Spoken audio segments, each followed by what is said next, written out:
Hey everyone, Dan Longman here at Priority Lending. Hope you're doing well. Hey, so I wanted to talk about interest rates and what's going on with Fannie Mae.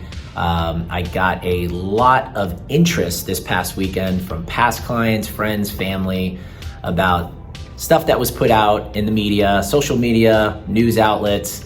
I'll tell you what, this one really got a lot of attention.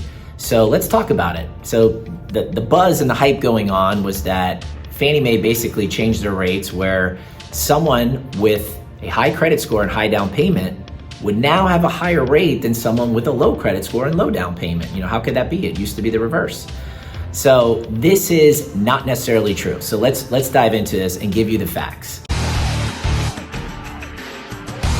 Okay, the facts is that Fannie Mae and Freddie Mac have had these LLPA adjustments. That stands for loan level price adjustments. Basically, these are fees that go into a loan that make up a rate. The fees translate into a rate. Higher the fee, the higher the rate. Lower the fee, lower the rate.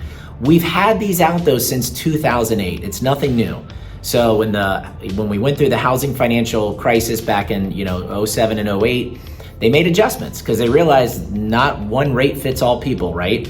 You know, people that are a little bit riskier, deemed riskier of a client, they should have a higher rate to offset that compared to someone that's maybe considered more of a safer client, larger down payment, a higher credit score, etc. So they made these adjustments to kind of even the playing field. But here's the thing with these adjustments, and they haven't changed them that many times. There's been a few changes throughout the years over this 15-year period, but not a lot. But the argument on some of these adjustments when they first started is it really hit the low credit score and low down payment borrowers pretty hard. I mean, the adjustments would go all the way from 0.25% to barely any adjustment to all the way to 3.5%. And that 3.5% adjustment was typically your lower credit score and lower down payment type of client. So like I said, they've adjusted these a few times. They definitely adjusted these LLPAs, in the last couple years for second home and investment properties. Partly the reason that being, during COVID, when rates were record lows, there was a lot of people jumping in, buying second home, buying investment. Why not? Rates are low. But they figured they had to do something because the damage that was done during all this was the first-time home buyer. They were kind of left on the sidelines. They couldn't compete with some of these borrowers that were throwing large amounts of cash down to purchase a second home and investment property. So they made these adjustments a little bit higher for those to deter those type of borrowers and give the first-time home buyer an opportunity. So this was a good thing, and this is just another step that they're trying to take. Now, I don't necessarily agree with it. Matter of fact, I agree with the fact of helping the first-time home buyer and lowering some of these adjustments. I just don't agree with the fact that passing that on to someone that has good credit and higher down payment. So I think they could have just focused on just the one group with the first-time home buyer, and they have, because there's other lower income programs that have no adjustments. But look, even though I don't agree with this, I don't want people to overreact, because that's what's going on right now. First of all, someone with a great credit score and high down payment is not going to pay a higher rate than someone with a lower credit score and lower down payment. I'm gonna give you a quick example, okay? If you took a $400,000 purchase price, someone putting 25% down, and they have a 750 credit score. Off the old adjustment, it's 0.25%, 0.25. And this is on the fee, not the rate, 0.25, okay? With the new changes starting on Monday, May 1st, it went from 0.25 to 0.375, so only a 0.125 increase.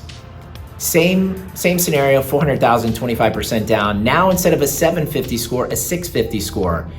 That was as high as 2.75 hit to the fee, which translates into the rate. So they dropped that now to 1.5, okay? It's a big drop, but if you look at it, erase what the previous adjustments were, you still now have a 750 client with a 0.375 hit and a 650 client with a 1.5 hit. So I still think the 751 still has quite a bit of an advantage there.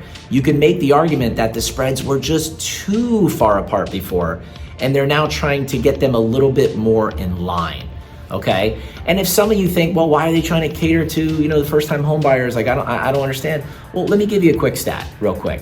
Last year, first-time home buyers average down payment was 6%. Okay. Repeat buyers, people that have already owned a home and purchased again, their average down payment was 13%. So, a lot of these adjustments were for people putting down less than 20%, but as you can see, that was a majority of people last year, your first and your repeat buyers. So, once again, I don't disagree with the logic. I just think it was probably ill-advised to benefit one and take from another. So, but I want to be clear on some of these adjustments that you're hearing. That's not to the rate, it's to the fee, and it's very minimal to some of these adjustments. Like that 0.125, I told you probably not even feel that in a rate at all, because typically 1% cost in the fee translates to 0.25% in the rate. So just know that. But look, obviously something had to be done. Like I said, they're trying to cater to the first-time home buyer. This is what they came up with. Don't necessarily agree, but I don't want people to think this is a big deal and that it's going to really deter, you wanting to purchase a house. That should not be the case here. Okay. So listen, if you have any questions regarding the LLPA adjustments, hopefully this kind of, cleared the air on some of that. But listen, feel free to reach out to us. We're always happy to help. And I just want to wish you guys a great weekend. Okay. Talk to you soon. Take care. Bye-bye.